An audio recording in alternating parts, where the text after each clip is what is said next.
So I already applied my L'Oreal BB cream as a moisturizer and primer, and then I'm going in with my Urban Decay Primer Potion in the original formula to help prevent creasing. And then I'm going in with MAC Painterly Paint Pot as a base so that the eyeshadows show up more vibrant.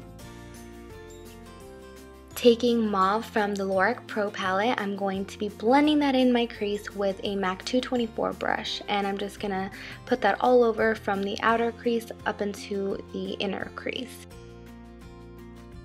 Now I'm taking the color Pewter, which is kind of like a mauve gray, and I'm going to wet my brush with Urban Decay All Nighter Spray, and I'm going to pack that on my lid wet, and then I'm going to be packing it on some more dry. And because I want it to be more sparkly, I'm taking this pigment with MAC Mixing Medium Gel, and it's basically just a mauve pigment. It's called Mauve Mint, and it has some glittery sparkles in it, so you can just use some glitter to do this because this pigment was limited edition. And then underneath my upper waterline, I'm using my Marc Jacob Highliner in the brown color because I don't want this look to be taken over by too much black. And now I'm using Benefit's They're Real mascara, which I've been really enjoying lately. I just have a little trial size, so I might have to go get the full size. And then as far as my falsies, I'm using some Mynk Lashes, and they crisscross a little bit, and they're kind of wispy, and I'll list those down below. And now I'm just going to use my pinky to add some highlight to the inner corner, and this is light bronze. Then taking my L'Oreal True Match Lumi foundation with a Real Techniques buffing brush. I'm in the color W3 in the foundation. I love this foundation. I have dry skin and it works wonders. I don't have enough good things to say about it, but I'm just buffing that all over my skin. And then, without a doubt, I'll be using my trusty under eye concealer duo, which is my MAC Pro Longwear in NW20 and my MAC Pro Blending Sponge.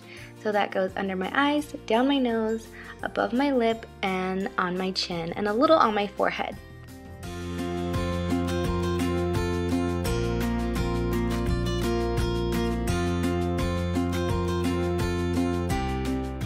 And then I'm using my favorite powder to set my concealer with, which is the Ben Nye Translucent Powder Neutral Set. And I bought this in a little case from a cosmetic Halloween store, so that's where you can find it. I'm sure you can get a full size online somewhere. And then with my Rimmel Stay Matte Powder, I'm going to lightly just dust that very little on the rest of my face. I have dry skin again, so I don't use a lot of this at all. I just use it to lightly set. And then I'm going to contour with Hoola Benefit Bronzer, and I love to use the brush that it comes with. It's just perfect for getting right in the contour, and it blends very, very nicely. So I go down the hollows of my cheeks, around my forehead, down my nose, and under my lip.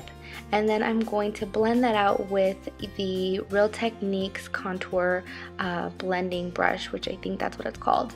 And then I'm using my Wet n Wild Heather Silk blush with another Real Techniques blush brush, and as you can see, I love me some Real Techniques brushes. For a highlight, this Maybelline Master Highlight Blush is awesome, and this is in the color Nude.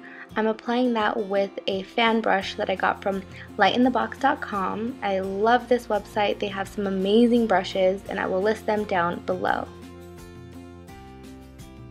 To finish off the eyes, I'm taking Pewter and lining underneath my lower lashes, and then I'm going to highlight the inner corner with the color Nude. After that, don't forget to put mascara on your lower lashes, and then you are all done with the eyes.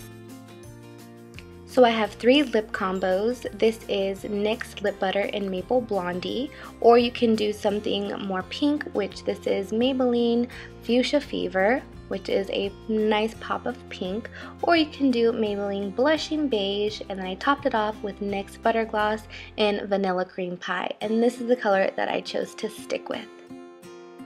Now we're going to start with the hair. I washed my hair the night before, so it's really frizzy, so I'm just going to brush it out and get all those tangles out. And then my first section is going to be right above my ears, and I don't have a lot of hair, as you will see. And again, brushing it out, and I'm using my Babyliss Curling Iron, and this is a 1 1/4 inch. And I'm feeding the hair halfway from the shaft, and then as you can see, I'm just slowly feeding the ends up until I get to the clamp, and then I'm going to roll it up. We do this so that the heat is not concentrated on the ends, preventing split ends.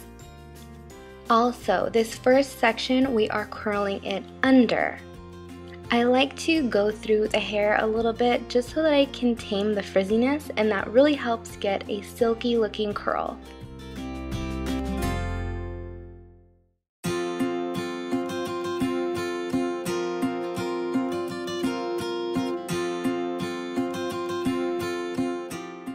This next section is right at my temples, and we are going to be curling all of these pieces away from our face. So we're alternating between curling under and away from our face so that all of the curls don't mend together, and you'll really get a lot more volume this way.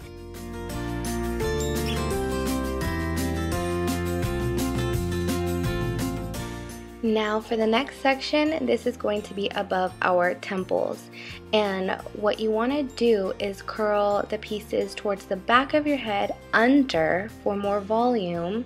As you will see I'm doing, I have about 2 sections that I'm curling under, and then the last section closest to your face, you want to curl it away from your face. I'm also working really fast with this curling iron because it's very hot, so I don't leave it on my hair long at all. If you have more coarse textured hair, then of course you leave it on your hair for as long as you think it'll take to curl, but for me it doesn't take very long at all. So again, I'm telling you that the back sections you curl under, and then the front you curl away from your face. And you want to do this basically to the rest of the hair. As you can see, I kind of just let the hair fall naturally by pushing it forward, and it just parted on its own. So the crown area, again, all of that area will be going under. For my bangs, I just do them super fast. I take them in, I curl all the way up to the root, and then I let it go, and you're done with that. And then all you have to do is curl the rest of the pieces under, and you should be good to go.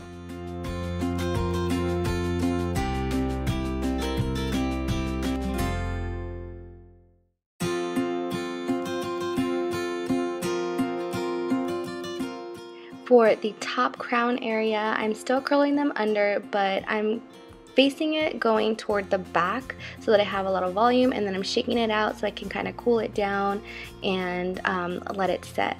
And then here I'm kind of pushing it forward to kind of over direct the hair so that it gives me a lot more volume, and then again shaking it out and letting it go.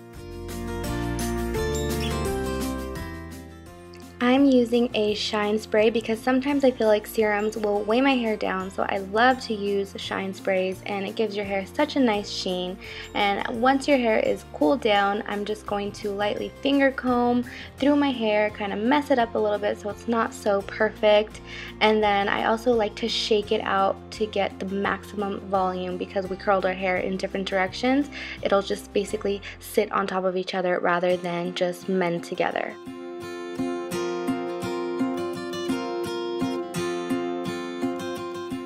So there you have it, my soft Valentine's Day hair and makeup. I hope you guys all enjoyed this. This is one of my favorite ways to do my hair and makeup.